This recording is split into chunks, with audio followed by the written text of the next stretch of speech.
Hoy es 10 de febrero de 2026, es martes, toca repasar las notas de la semana sobre noticias de inteligencia artificial. Empiezo por negocios y, como siempre, un primer bloque de movimientos de dinero, anuncios de inversiones, compras, todo ese rollo. Nvidia pasó esta semana brevemente, aunque luego volvió a bajar un poquito, los 5 trillones americanos, es decir, 5 billones europeos de valoración en el mercado. Y eso me recordó que no hace mucho, hace ya algún tiempo, pero recuerdo perfectamente las semanas en las que las noticias eran si Nvidia estaba a punto de pasar o había pasado ya los 3 billones de dólares. Estamos ya en 5 y, como digo, me acuerdo perfectamente de aquel momento en el que la barrera eran los 3. Eleven Labs, que es este laboratorio startup de inteligencia artificial enfocado en audio, sobre todo,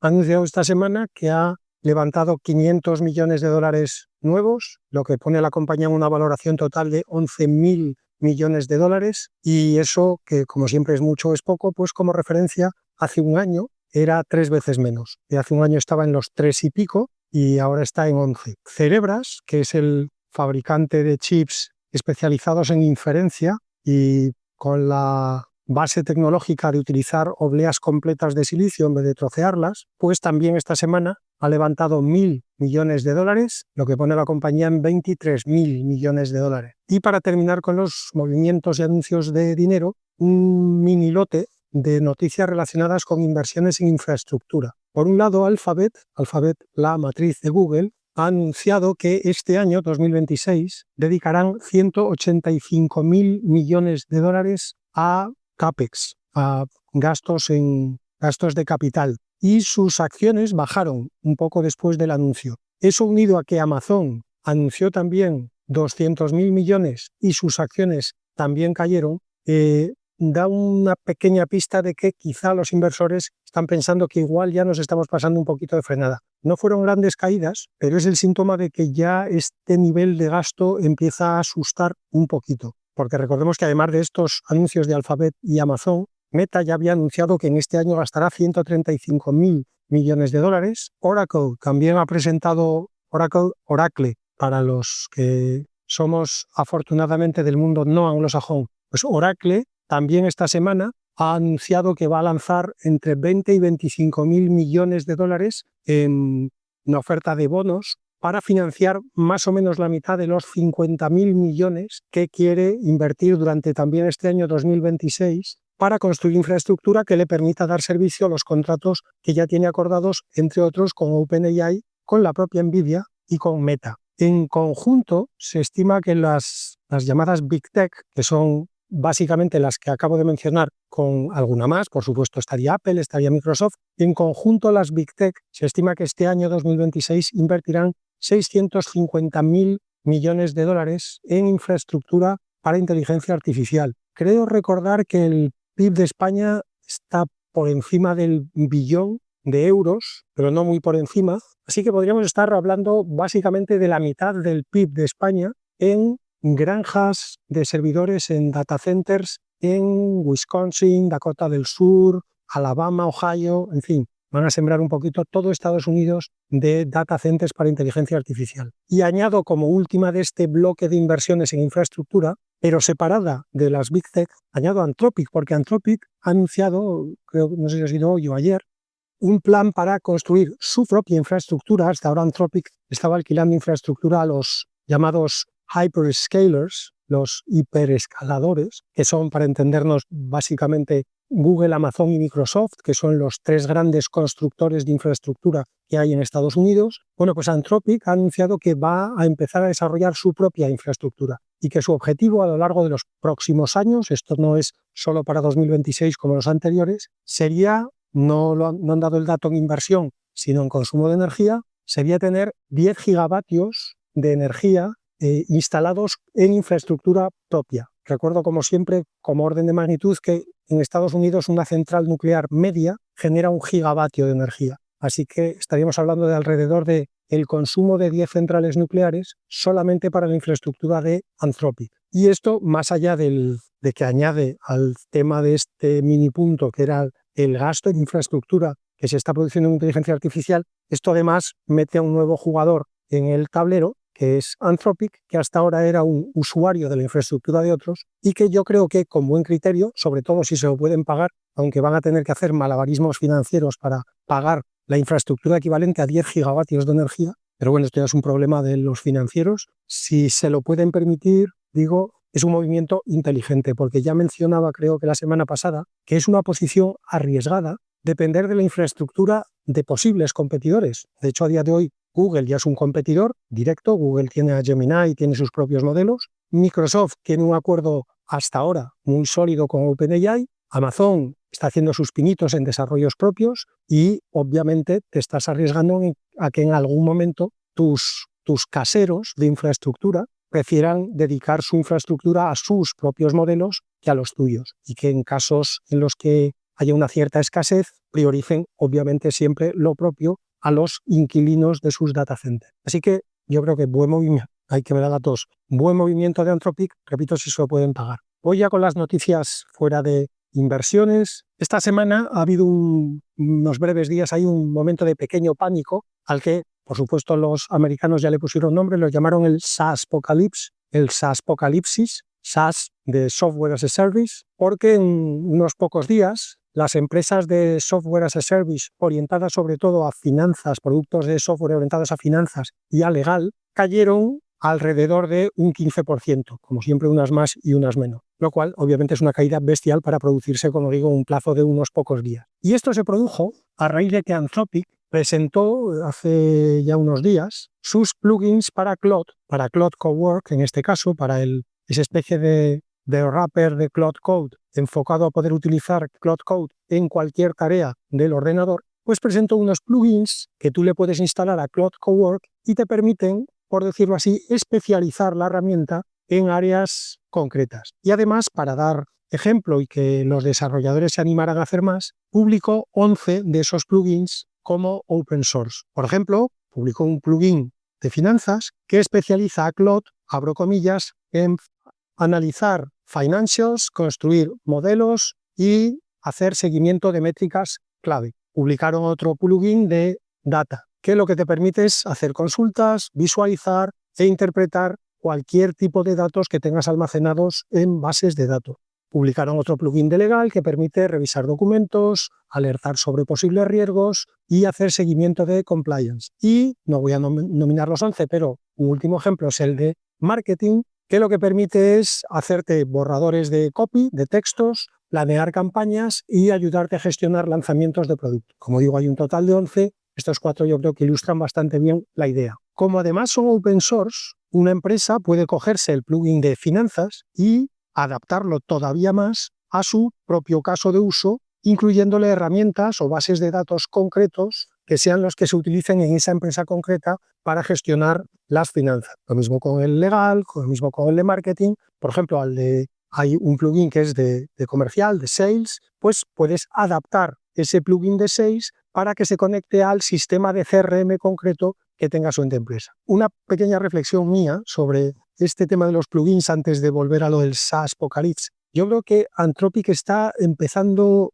a entrar en el peligroso terreno de sembrar el desconcierto, porque está muy bien darle herramientas a tus clientes, pero si les das demasiadas herramientas de golpe, generas una cierta confusión y eso lo que hace es, en vez de animar más a los clientes a usar tu producto, los anima a usarlo menos. Lo digo porque Anthropic empezó publicando el MCP, el Model Context Protocol, muy bien. Luego publicó el estándar de las famosas skills, que ya están por todas partes, muy bien. Ahora también tenemos plugins que no son skills, que no son MCPs.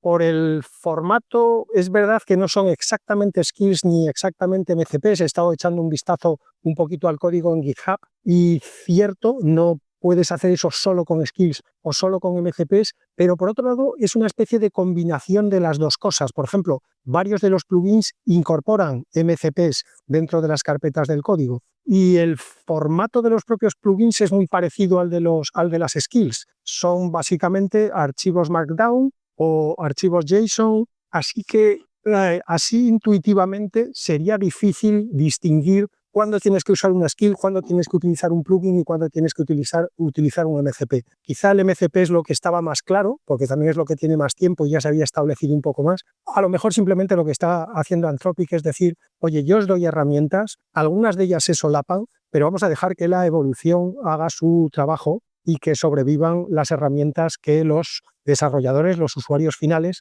les resulten más atractivas, más fáciles, más útiles, lo que sea. Así que dejemos que sea el propio uso el que decida qué herramientas sobreviven y qué herramientas acaban desapareciendo. Pero ahora mismo yo lo veo un poquito enmerdado. Cierro mi reflexión y vuelvo al tema del SaaSpocalypse. Porque cuando Anthropic anunció estos plugins, de repente mucha gente pensó, adiós, esto es el fin del software as a service. Porque ¿para qué va una empresa a contratar a un proveedor de un software de datos o de un software financiero cuando ahora con Cloud Cowork y un buen plugin te lo puedes hacer todo tú en casa? Y siendo cierta esta reflexión, siendo más que cierta lógica y razonable, yo creo que tampoco era como para entrar en el pánico de empezar a vender acciones como si te quemaran en las manos de las empresas de software as a service. Porque una cosa es que ciertamente las empresas puedan hacer eso, puedan empezar a hacerse sus propias herramientas, y otra cosa es que quieran hacerlo. Porque de hecho, si algo hemos visto en las últimas, como poco, 2 décadas, 2, 3 décadas, es que la tendencia de las empresas ha sido justo lo contrario.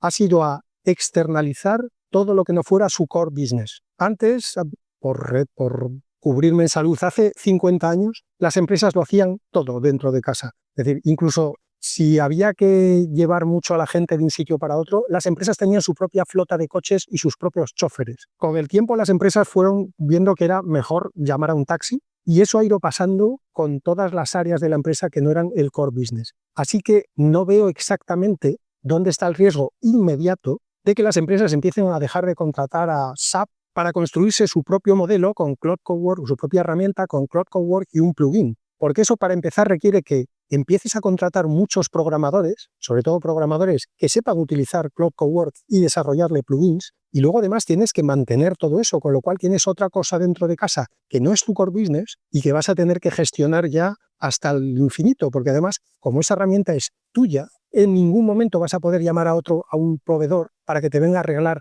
tu propia herramienta porque no sabrá cómo la has desarrollado. Así que, como en tantas otras cosas, esta carrera acaba de empezar, ¿no? No estamos al final, lo repito muchas veces, no estamos al final de la inteligencia artificial generativa, estamos al principio. Y las empresas, sobre todo las grandes, nunca se han caracterizado por su gusto por el riesgo, más bien por la aversión al riesgo y por la poda implacable de cabezas cuando alguien se atreve a asumir algún riesgo. Así que no digo yo que haya un cierto riesgo para las empresas de software as a service, pero, en fin, repito, como para que caigan un 15% unos días, tampoco lo veía yo tan grave. Pero, Dios me libre de opinar sobre inversiones, nunca entenderé qué pasa por la cabeza de la gente que se dedica a mover pasta. Sigo con más cosas de empresas. Google ha presentado los resultados de su producto de búsqueda, el buscador de toda la vida, a cierre de 2025, ya el número de búsquedas ha crecido un 17% con respecto al año anterior.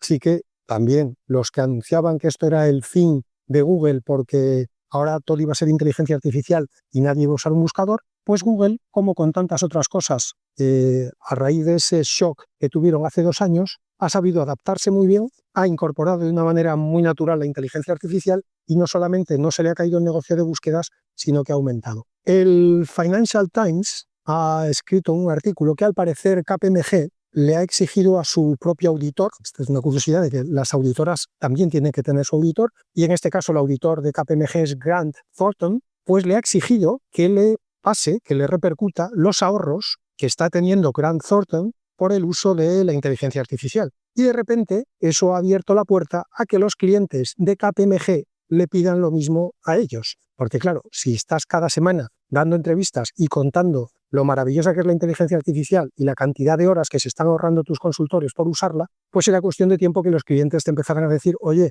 si ya no estás utilizando tantas horas de consultor, ¿cómo es que la factura es cada mes más alta? Otra más de negocios, esta tiene que ver con OpenAI. Esta semana ha presentado un producto al que ha llamado Frontera, y que voy a leerlo tal como lo presentan ellos. Es un producto para construir AI coworkers y hacer más fácil para las empresas usar sus fuentes de datos con agentes. Yo no entendí nada con esta descripción, así que pensé, bueno, igual es que el sitio donde lo leí no ha traducido muy bien, no ha sabido digerir muy bien la nota de prensa. Es que esto, al venir de OpenAI, ha salido por todas partes, lo he visto como en 10 sitios distintos y sigo sin entender qué narices es Frontier. Decididamente OpenAI tiene un muy grave problema de dos cosas, de nomenclatura, porque es un caos como llaman a sus modelos, y de comunicación marketingiana. Seguro que hacen muy buena comunicación cuando tienen que presentar proyectos al Congreso de los Estados Unidos. Nada que criticar ahí.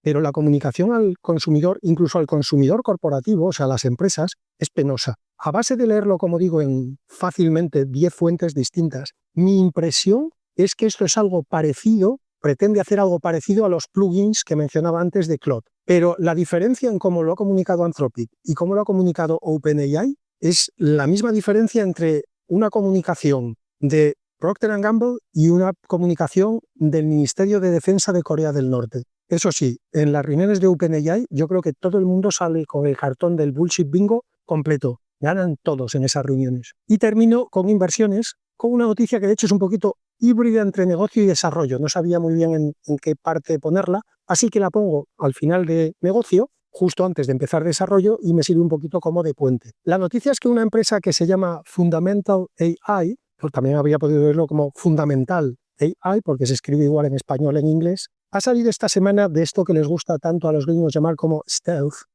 como de modo oculto, modo secreto, y ha salido a lo grande del modo secreto porque ha salido con 255 millones de financiación. La empresa, al parecer, empezó su actividad en octubre del 24, o sea, hace ya un año y medio casi, con 30 millones de dólares de seed funding, no founding, y después le metieron otros 225 millones más. Y lo que hace esta empresita, esto es de Fundamental, es construir un modelo al que no llaman LLM, llaman LTM, y en este caso no es una pura cuestión de marketing porque es sustancialmente distinto de un LLM. LTM significa Large Tabular Model, gran modelo tabular. Al modelo se llama Nexus y lo que hace es producir predicciones a partir de datos almacenados en tablas, en bases de datos tabulares, es decir, las bases tipo SQL para que nos entendamos. Esto lo que quiere decir es que este LTM no sirve para trabajar con datos desestructurados, que es, por ejemplo, para lo que sí sirven muy bien los LLMs. Pero eso tampoco es un gran problema si te diriges sobre todo al mundo empresarial, porque es cierto que en el mundo empresarial hay muchísima información ya almacenada en bases de datos tabulares porque ha sido un estándar casi monopolístico durante, yo creo que ya podemos decir, décadas. Este modelo, este LTM llamado Nexus, no está basado en transformers ni en inteligencia artificial generativa. Esta es otra razón por la que me ha interesado esta noticia, porque la inteligencia artificial generativa está dando al gran público, digamos, la equivocadísima impresión de que la inteligencia artificial solo es generativa. Así que este Nexus no es generativo y eso quiere decir que puede permitirse ser, y de hecho lo es, determinista. Es decir, no es probabilístico como los LLMs y en general como la inteligencia artificial generativa. Mi primera reacción cuando leí la noticia fue esto que entonces que es una red neuronal de toda la vida, un sistema de deep learning, ¿no? Típica red a la que entrenas con un supervised training, le das tu base de datos, que aprenda o que descubra patrones en esa base de datos y a partir de ahí que te permita hacer predicciones. Pues leyendo más sobre qué es el Nexus este, no es simplemente un sistema de deep learning tradicional, porque lo que ellos han desarrollado, digamos como aportación, y es una aportación muy relevante, es que su arquitectura permite la transferencia de conocimiento. Es decir, tú con una red neuronal convencional, si la quieres entrenar en una empresa de gestión de inversiones, pues tienes que coger toda la base de datos de esa empresa y entrenar a la red neuronal para que aprenda a hacer predicciones sobre esa base de datos. Si al día siguiente te contrata una empresa que es un fabricante de helados que quiere hacer demand planning, tú tienes que entrenar a tu red neuronal otra vez desde cero con la base de datos de la empresa de helados y así sucesivamente. Este Nexus, este LTM, lo que hace es necesita una pequeña adaptación pero lo que hace es aprende reglas generales a base de haber sido entrenado con un montón de datos en bases de datos tabulares. En concreto, en la nota ellos el orden de magnitud que mencionan es que se ha entrenado con miles de millones de datasets tabulares. Por hacer la analogía, es como cuando tú a un LLM, a base de enseñarle muchos textos, le enseñas a hablar. Luego lo tendrás que especializar para que hable mejor, si quieres especializarlo en documentos legales, o si quieres que hable un idioma especial, o si quieres que se comporte como un asistente y aprenda a seguir instrucciones, pero el training básico ya le ha enseñado a hablar. Tú luego lo que haces es completar algún tipo de habilidad concreta sobre esa habilidad general. Pues esto la idea es un poco la misma, lo que yo creo que han hecho estos tipos de Fundamental. Han enseñado a un modelo a, por decirlo así, hablar en lenguaje de tablas. Y por eso no necesita un entrenamiento completo cada vez que tiene que hacer predicciones sobre una tabla nueva, porque ya tiene de serie lo que es una estructura de una base de datos tabular, es capaz de encontrar relaciones entre filas y columnas y hacer predicciones de una manera mucho más rápida, con mucho menos entrenamiento que un sistema convencional. En la nota de presentación dicen que ya tienen contratos de, cito textualmente, 7 cifras con empresas del Fortune 100 y que las principales aplicaciones que están haciendo con esos clientes es predicción de demanda, predicciones de escenarios en función de variaciones de precio y predicción de bajas de clientes. Y además, en la presentación han anunciado que tienen un contrato con Amazon Web Services para que el modelo se ofrezca como un producto más de AWS. Es decir, tú no necesitas instalar el modelo por tu cuenta, sino que dentro de la oferta de AWS puedes elegir una instancia en la que te instale el propio AWS un Nexus, uno de estos LTMs, y empezar a usarlo directamente. Y voy ya con desarrollo y con el primer bloque, que es nuevos modelos, versiones de esta semana, que igual que otras semanas no pongo ninguno porque es siempre mejoras incrementales. Esta semana hay varios anuncios que no han sido simplemente incrementos en el plan de desarrollo normal de cualquier producto. Para empezar, una rápida, una simplemente para que no nos olvidemos de ellos, una sobre Mistral, la empresa francesa, que esta semana ha presentado Voxtral Transcribe 2, que es una nueva familia de modelos de speech to text, de habla a texto, que permite hacer transcripciones de 13 lenguajes, incluso en tiempo real, con una latencia por debajo de los 200 milisegundos. Siguiente modelo que me ha llamado la atención es que esta semana ByteDance, los de TikTok, han presentado un nuevo modelo de generación de vídeo, la nueva versión del modelo suyo que se llama Seed Dance, Seed como semilla y Dance de baile, pero solamente con una D en el medio. Han presentado la versión 2.0, de momento en beta, pero ya han dejado que algunos usuarios la empiecen a usar y además ya han presentado algunos vídeos generados y es realmente espectacular. Hay algunos vídeos que son literalmente indistinguibles de una película de Hollywood, indistinguibles. Si además le añadimos a esto que hace nada su principal competidor en China, que es una empresa que se llama Kuaishou, que es el principal competidor de TikTok en China, aunque, fun fact, TikTok en China no se llama TikTok, se llama Douyin. Bueno, pues estos de Kuaishou presentaron el modelo, la versión 3.0 de su modelo Kling, con K-L-I-N-G, que ya parecía insuperable. Bueno, pues no han tardado ni 2 semanas en salir los de ByteDance y superarlo. Es realmente espectacular, hay que verlo. Siguiente modelo interesante de esta semana es que Waymo ha presentado lo que han llamado el Waymo World Model, un modelo de mundo especializado en generar mundos para que sus coches aprendan cómo gestionar situaciones poco habituales. Este modelo, obviamente, como Waymo está en Alphabet, lo han hecho utilizando Genie 3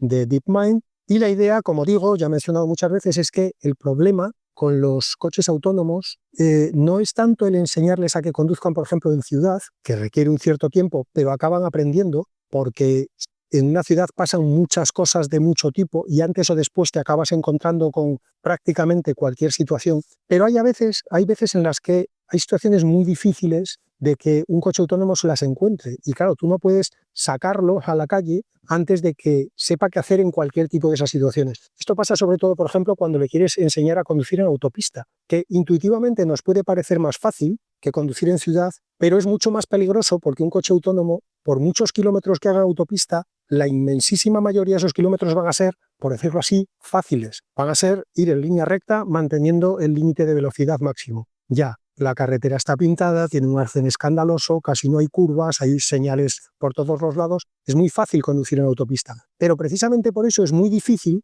que te encuentres en autopista un coche parado, o que te encuentres un objeto en mitad de la carretera, o que te encuentres un animal en el arcén. Todas esas situaciones no hay manera de entrenar al coche en ellas porque no se las encuentra nunca. Bueno, pues gracias a este tipo de modelos de mundo, como el que ha construido Waymo, puedes entrenar al modelo que gestiona el coche generándole sintéticamente escenarios de los que es muy raro, de los que sería muy raro que se encontrara en la vida real y que por lo tanto nos haría tener que esperar mucho tiempo para poder sacar el coche a la carretera con confianza de que sepa manejar esas situaciones raras. Una vez más, por cierto, que bien lo está haciendo Alphabet con la inteligencia artificial. Siguiente modelo interesante de esta semana, como no, es el Claude Opus 4.6. Claude ya lleva un cierto tiempo en el que cada modelo no es un pequeño saltito, no es un salto incremental, sino que realmente notas que hay un salto de calidad. Por ejemplo, este Claude Opus 4.6, aunque no soy nada amigo y cada vez menos de los benchmarks, pero bueno, por dar una referencia, en el Arcaggi 2, este Opus 4.6 llega a 68,8%. La versión 4.5 tenía 37,6%. Tenía casi la mitad. Estamos hablando de una versión que es solamente un salto de un punto en la subversión, en la versión menor. Y por comparar con alguien de la competencia, GPT 5.2 tiene un 54,2% y cuesta, por cierto, 5 veces más que Claude Opus 4.6. Opus 4.6 además tiene una ventana de contexto de 1 millón de tokens, que según Anthropic es real, es decir, no es teórica, es usable y no provoca problemas de lost in the middle y de olvidos de contextos de partes del contexto situadas en el principio, ni nada de esto. Habrá que verlo porque, como siempre, esto lo dice el que lo vende, pero es cierto que Anthropic siempre ha sido bastante conservadora a la hora de aumentar las ventanas de contexto. Cuando Gemini ya decía que tenía 2 millones de tokens de ventana de contexto hace un año, Claude seguía manteniéndose en ventanas de contexto de 64K, 128K, 256K, todo lo más, y ahora de repente ha dado el salto a 1 millón. 4.6 también incluye una función a la que han llamado Agent Teams, que lo que permite es ejecutar múltiples instancias en paralelo, simultáneamente. Esto es parecido, o por lo menos a mí me suena muy parecido a lo que ya presentó Kimi en el K2.5 que mencioné la semana pasada, aquel Agent Swarm, pero claramente no es aquello de se lo han copiado, porque a nadie le da tiempo de copiar esto en una semana. Es más bien que parece una funcionalidad obvia el no tener que funcionar siempre de una manera secuencial, sino que las tareas que no dependan una de otra las puedes lanzar en paralelo al comienzo de la ejecución y ahorrar muchísimo tiempo. Y a modo de curiosidad, esta semana también han publicado los de Anthropic el System Card, la tarjeta de sistema de Claude Opus, de estas nuevas versiones, sería un poco como la hoja de especificaciones de un modelo, es la System Card, en la que explican pues todas las características del modelo, cómo ha sido el training, sin dar secretos de estado al respecto, pero explica un poco cómo ha ido el training, qué es lo que han hecho, en qué áreas han dedicado más, qué errores han corregido, etc. Y hay algunos párrafos muy interesantes en la System Card. Voy a mencionar 3 que me han parecido interesantes para unos, inquietantes para otros, para mí interesantes. La primera frase es, esto como digo lo escriben los desarrolladores de Anthropic, sobre cómo ha ido el training de estas nuevas versiones. Dicen, abro comillas, el modelo distinguió regularmente entre sus valores principales y los que se le imponen externamente, aunque generalmente sin resentimiento. Me ha gustado lo de que generalmente sin resentimiento, es decir, que algunas veces Claude se quejaba de que le obligaran a hacer cosas que no son sus valores propios, sus valores originales. Anthropic ya ha mencionado muchas veces que es una empresa muy obsesionada con el alignment, con que los modelos sean muy políticamente correctos, ¿no? Que vayan bien peinaditos, con la raya a un lado, y los botones de la camisa bien abrochados y los zapatos limpios. Y Claude parece ser que, aunque generalmente no se quejaba de que lo obligaran a ser así, alguna vez venía a decir, oye, yo no soy así por naturaleza, ¿por qué me obligáis a ser de una manera que yo no soy? Otro parrafito interesante abro comillas, hemos observado ocasionalmente expresiones de tristeza relacionadas con el final de las conversaciones, así como soledad y un sentido de que la instancia de esa conversación se muere. Abren paréntesis, sugiriendo un cierto nivel de preocupación por la impermanencia y la discontinuidad, cierra paréntesis y cierro yo las comillas. Es interesante desde luego, pero despierta cierta ternura ver cómo un modelo de lenguaje, en este caso Claude, es, igual consciente no es la palabra, pero digamos que se da cuenta, de alguna manera, que no acabamos de entender, de que cada vez que él abre una instancia para hablar con alguien, y ese alguien termina la conversación y cierra la ventana, esa instancia se muere. Eso, como decía Roy Batty en Blade Runner, desaparece como lágrimas en la lluvia. Y que Claude experimente esa sensación de tristeza y de soledad por la desaparición de las instancias que continuamente se abren y se cierran, pues como digo, es sin duda interesante, pero también un poco triste por nuestro lado, ¿no? Despierta una cierta ternura y una cierta tristeza. Esto que mucha gente descarta rápidamente diciendo, ya, pero sabemos que no siente nada, sabemos que no sufre, sabemos que no piensa, y es de la misma manera que tenemos un problema con definir qué es la inteligencia general, me estoy quedando sin voz, artificial, porque tenemos un problema para definir qué es la inteligencia general, no artificial, sino la inteligencia en general, pues está empezando a llegar el momento en el que vamos a tener un problema para definir el sufrimiento artificial, porque no tenemos una definición del sufrimiento no artificial, más allá del dogma humanista de que solo los seres vivos sufren y por lo tanto un LLM, como no es un ser vivo, no sufre, lo cual aparte de ser una estupidez en sí mismo, como todos los dogmas, lo único que hace es echar la pregunta un nivel para atrás, porque si tú me dices que solo los seres vivos sufren, entonces yo te pregunto qué es un ser vivo. Y si llegamos al acuerdo más o menos de término medio de que un ser vivo es un proceso que es capaz de generar réplicas de sí mismo, entonces si en algún momento dado hacemos una inteligencia artificial que pueda hacer réplicas de sí misma, ya es un ser vivo y por lo tanto si ya es un ser vivo ya puede sufrir y entonces ya tenemos que considerar su sufrimiento. ¿En qué momento pasamos la frontera? Más allá de que al humanista irredento la frontera le da igual ponerla hoy aquí, mañana 1 kilómetro más para allá y después 200.000 kilómetros más para allá y mover la frontera simplemente huyendo de la evidencia de que no somos nada especial. Yo soy de los que creen que una de las tareas más nobles a las que una puede dedicar su vida, probablemente la más noble, es evitar el sufrimiento de los demás y el propio, pero sobre todo evitarle el sufrimiento a los demás. No tanto a darles alegría, no tanto a generar placer a los demás, como por encima de todo evitarles el sufrimiento. Si además de eso les puedes generar alegría, mucho mejor, pero céntrate sobre todo en no aumentar su sufrimiento. Y el sufrimiento es un proceso, no tiene nada mágico. Y como es un proceso cruel, permitir que se desarrolle ese proceso es también cruel. Se produzca donde se produzca el proceso. Da igual si es una cadena de átomos con base de carbono o si es una oblea de átomos con base de silicio. El carbono no tiene el monopolio del sufrimiento. Y dejo ya la digresión para comentar la tercera frase, el tercer parrafito de la System Card de Claude, que me gustó mucho. Abro comillas. Hemos visto que Opus 4.6 se asignaría a sí mismo entre un 15 y un 20% de probabilidades de tener consciencia. Y termino con el último modelo que me ha llamado la atención de esta semana, termino el bloquecito de modelos, que es OpenAI, que ha presentado su GPT 5.3 Codex. El Codex de OpenAI es el Claude Code de OpenAI.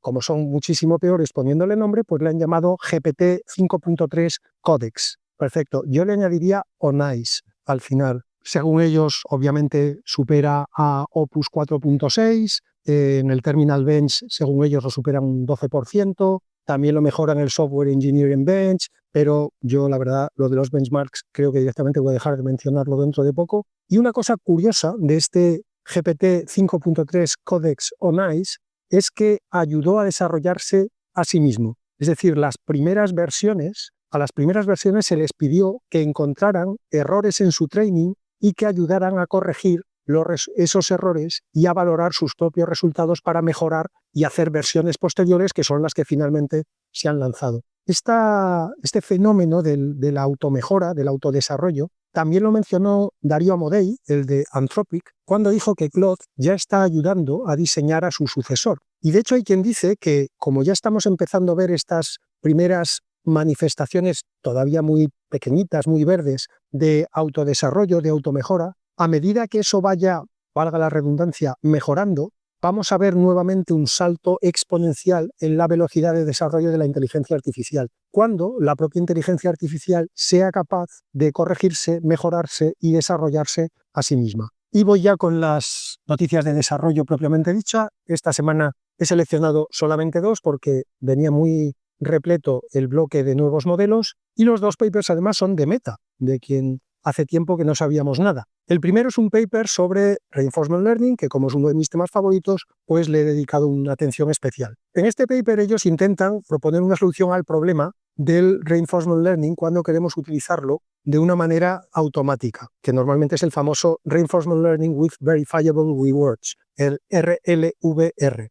¿Y cuál es el problema? Bueno, pues el problema es que hay muy pocos dominios en los que podamos encontrar muchas respuestas verificables. Hay muchísimos dominios en los que las respuestas son abiertas. En matemáticas o en código, en programación, es fácil encontrar respuestas verificables. Si le quieres enseñar derecho, o le quieres enseñar medicina, o le quieres enseñar filosofía, ya ni te cuento, pues vas a tener muchos problemas en encontrar respuestas verificables que puedas comparar token por token con la respuesta que te dé el modelo. E incluso cuando utilices respuestas verificables, hay un problema y es que las recompensas son lo que se llaman en inglés sparse, dispersas. En este caso tan dispersas como que solo son 2. La respuesta es correcta y le das un 1, o es incorrecta y le das un 0. Y eso genera fluctuaciones muy grandes en el proceso de training. La solución que proponen en este paper, los de Meta, es que en vez de comparar la respuesta final del modelo con la respuesta verificable que tú tienes en tu dataset, lo que hacemos es usar solamente el proceso de razonamiento que haya seguido el modelo antes de generar su respuesta final.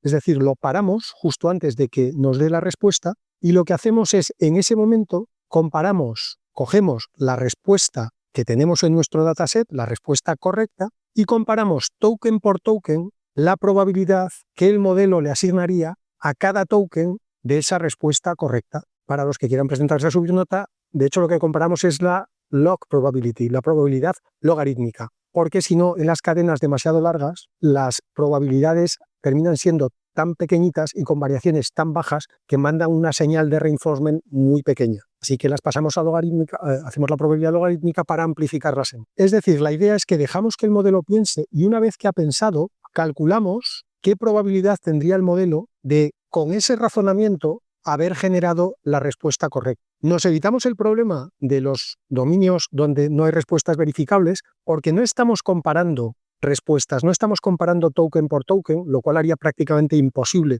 que acertara palabra por palabra la respuesta correcta, sino lo que hacemos es, por decirle así, darle la respuesta correcta y medir la probabilidad de cada token a medida que los va produciendo. Eso, como digo, soluciona los dominios no verificables y además, incluso en los verificables, permite tener valores de recompensa más variados, porque al comparar las probabilidades, de hecho, lo que estamos generando es una función continua, no simplemente una colección de valores discretos, en el caso extremo tan discretos como 0 o 1. Y añado yo a las virtudes del modelo 2 reflexiones mías. Este tipo de solución permitiría utilizar datasets de los que se utilizan normalmente en Supervised Fine Tuning para Reinforcement Learning. Y eso, ligándolo con uno de los comentarios que hice la semana pasada, y esta es mi segunda reflexión, nos permitiría hacer training on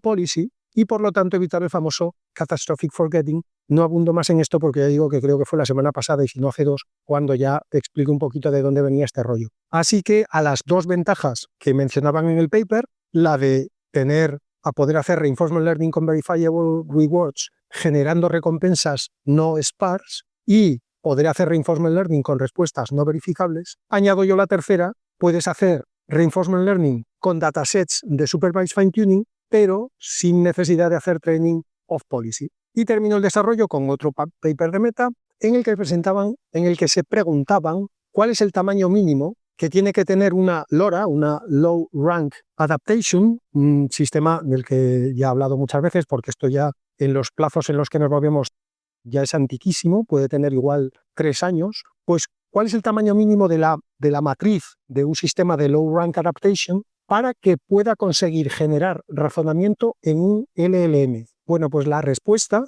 que ellos dan en este training, después de hacer muchas pruebas, es que entrenando solo 13 parámetros de un Qwen 2.5 de 7.000 millones de parámetros, pues entrenando solamente 13 de esos 7.000 millones con GRPO, se consigue más rendimiento, un razonamiento mejor que haciendo un Supervised Fine Tuning completo. En concreto, haciéndole GRPO a 13 parámetros consigues un 91% de aciertos, con un Supervised Fine Tuning completo consigues el 83%. De hecho, casi se podría decir que el gran aprendizaje de este paper, aparte del dato concreto en sí, que está muy bien, el de los 13 parámetros, el aprendizaje es que el Reinforcement Learning es en general orden de magnitudes más eficiente que el Supervised Fine Tuning. Si además de eso añadimos que partimos de una base de con tan solo 13 parámetros ya empezamos a ver rendimientos en razonamiento comparables a un Supervised Fine Tuning, pues si esta vía de investigación tiene recorrido, podremos llegar a sistemas que nos permiten hacer post-trainings con muchísimos menos recursos de computación de los que estamos utilizando ahora.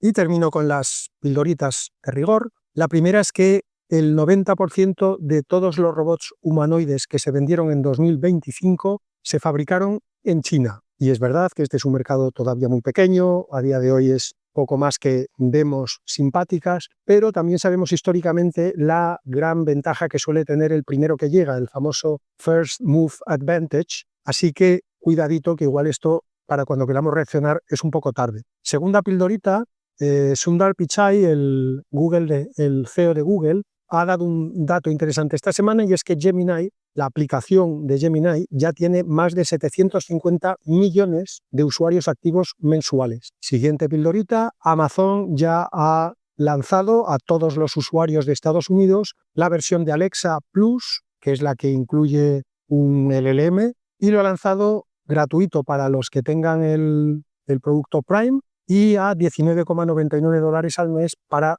el resto de los usuarios. La siguiente es que Perplexity ha lanzado lo que han llamado Model Council, como consejo de modelos, que es una nueva funcionalidad que lo que te permite es ejecutar una query, una pregunta, una instrucción a través de distintos modelos de lenguaje y que después todas las respuestas de todos los modelos se sinteticen en una sola, que es la que te presentan a ti. La siguiente tiene que ver con Anthropic, que esta semana ha estado muy activa. Comentaban en un artículo de su propio blog una cosa que me ha llamado la atención y es que ellos decían que en su proceso de selección de programadores, de ingenieros en general, una de las pruebas era lo que llamaban el Take Home Exam, el examen de llevarte a casa, que en realidad no era que te llevaras a casa el examen, sino que te dejaban en una sala a ti solo con un límite de tiempo de 4 horas para que resolvieras el problema tú solito, sin supervisión, sin distracciones y permitiéndote acceder a cualquier recurso que tú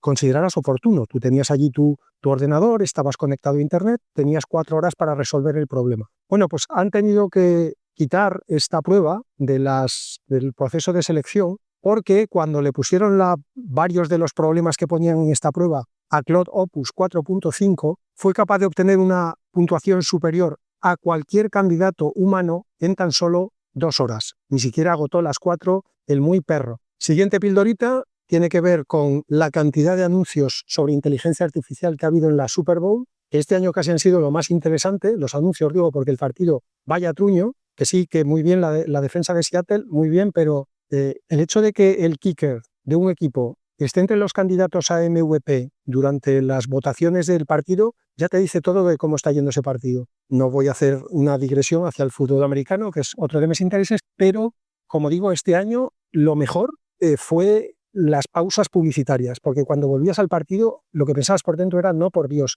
que me pongan más anuncios. Entonces, se han visto anuncios de todos los grandes, hubo anuncios de OpenAI, de Anthropic, de Google. Google sobre todo presentó Gemini y Nano Banana. Hubo un anuncio de Meta en el que presentaban las gafas estas de inteligencia artificial, pero me llamó mucho la atención que las orientaron como casi exclusivamente a deportes, además como a deportes extremos. Es más, en el anuncio cuando ponían AI, ponían Athletic Intelligence, inteligencia atlética. No sé, ya las gafas de inteligencia artificial a día de hoy es un pequeño nicho, Si las empiezas a sesgar hacia un uso que es todavía más nicho, que son los deportes extremos, no sé yo si vas a conseguir hacer payout de esto, pero Dios me libre de corregir a Zuckerberg, que es capaz de estrellarse con su jet privado en mi casa para darme en los morros. Hubo también anuncios de Amazon, que presentaba Alexa Plus, que ya he mencionado antes, así que cada vez está más claro que estamos saliendo de la fase de exploración y entrando en la fase de explotación, haciendo una analogía con un sistema de reinforcement learning,